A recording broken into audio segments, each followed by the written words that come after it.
கர்த்தருடைய பரிசுத்த நாமத்திற்கு மகிமை உண்டாவதாக. இன்றைய வேதவசனம் எரேமியா 33:3. என்னை நோக்கி கூப்பிடு, அப்பொழுது நான் உனக்கு உத்தரவு கொடுத்து, நீ அறியாததும் உனக்கு எட்டாததுமான பெரிய காரியங்களை உனக்கு அறிவிப்பேன். நம்முடைய ஆண்டவர் பெரியவராயிருக்கிறார். அவருடைய செய்கைகள் பெரியவைகள் என்று சங்கீதம் 111:2 வாசிக்கிறோம். சங்கீதம் 77:13 வாசிக்கிறோம், நம்முடைய தேவனைப் போல பெரிய தேவன் யார் என்று. எகிப்திலிருந்து மீட்டு கொண்டு வந்த உம்முடைய ஜனத்திற்கு முன்பாக பயங்கரமான பெரிய காரியங்களை நடத்தினீர் என்று தாவீது சொல்கிறார். உம்முடைய வாக்குத்தத்தத்தின் நிமித்தமும் உம்முடைய சித்தத்தின்படியேயும் இந்த பெரிய காரியங்களை எல்லாம் உமது அடியானுக்கு அறிவிக்கும்படிக்கு தயவு செய்தீர். ஆகையால் தேவனாகிய கர்த்தரே நீர் பெரியவர் என்று விளங்குகிறது என்று தாவீது சொல்லுகிறதை பார்க்கிறோம். ஆம் பிரியமானவர்களே, தாவீது நெருக்கத்திலே கர்த்தரை நோக்கி கூப்பிட்டான். தாவீதை ஆண்டவர் விசாலத்திலே வைத்தார். நம்முடைய நெருக்கமான சூழ்நிலைகளில் நாம் அவரை நோக்கி கூப்பிடும்போது அவர் நமக்கு உத்தரவு கொடுத்து நாம் அறியாததும் நமக்கு எட்டாததுமான பெரிய காரியங்களை அறிவிப்பார். யோனா 2:2 வாசிக்கிறோம், என் நெருக்கத்தில் கர்த்தரை நோக்கி கூப்பிட்டேன், அவர் எனக்கு உத்தரவு அருளினார்.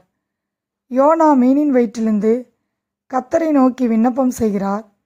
நெருக்கத்திலே கர்த்தரை நோக்கி யோனா கூப்பிட்டான். யோனாவின் ஜீவனை அழிவுக்கு தப்புவித்தார். ஆம் பிரியமானவர்களே, நம்முடைய வாழ்க்கையிலே நாம் நெருக்கத்திலே இருக்கும்போது கர்த்தரை நோக்கி நாம் கூப்பிட வேண்டும்.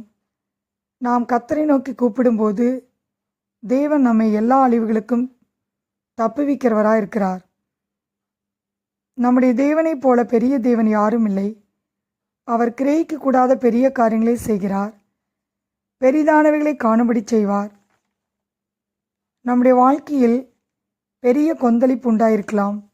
போராட்டங்களும் பாடுகளும் நமக்கு பெரிய கஷ்டத்தை உண்டாக்கி இருக்கலாம். நம்முடைய தேவன் நம்முடைய புத்திக்கு எட்டாத பெரிய காரியங்களை செய்கிறவராயிருக்கிறார். சங்கீதம் 145:18 வாசிக்கிறோம், தம்மை நோக்கி கூப்பிடுகிற யாவருக்கும், உண்மையாய் தம்மை நோக்கி கூப்பிடுகிற யாவருக்கும் கர்த்தர் சமீபமாயிருக்கிறார். நாம் அவரை நோக்கி கூப்பிடும்போது அவர் நமக்கு சமீபமாயிருக்கிறார். அவர் நம்முடைய ஜெபங்களுக்கு பதில் கொடுக்கிறவராயிருக்கிறார். ஏசாயா 43:22 வாசிக்கிறோம், ஆனாலும் யாக்கோப்பே, நீ என்னை நோக்கி கூப்பிடவில்லை, இஸ்ரவேலே, நீ என்னை குறித்து மனம் சலித்து போனாய். நம்முடைய வாழ்க்கையில் கூட நாம் நெருக்கப்படுகையில், உபத்திரப்படுகையில், துன்பப்படுத்தப்படுகையில் மனம் சலித்து போய் அவரை நோக்கி கூப்பிடாமல் போகிறோம்.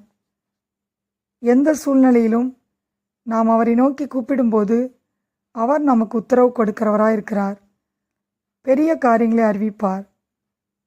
எரேமியா 33:3 வாசிக்கிறோம், என்னை நோக்கி கூப்பிடு, அப்பொழுது நான் உனக்கு உத்தரவு கொடுத்து, நீ அறியாததும் உனக்கு எட்டாதுமான பெரிய காரியங்களை உனக்கு அறிவிப்பேன்.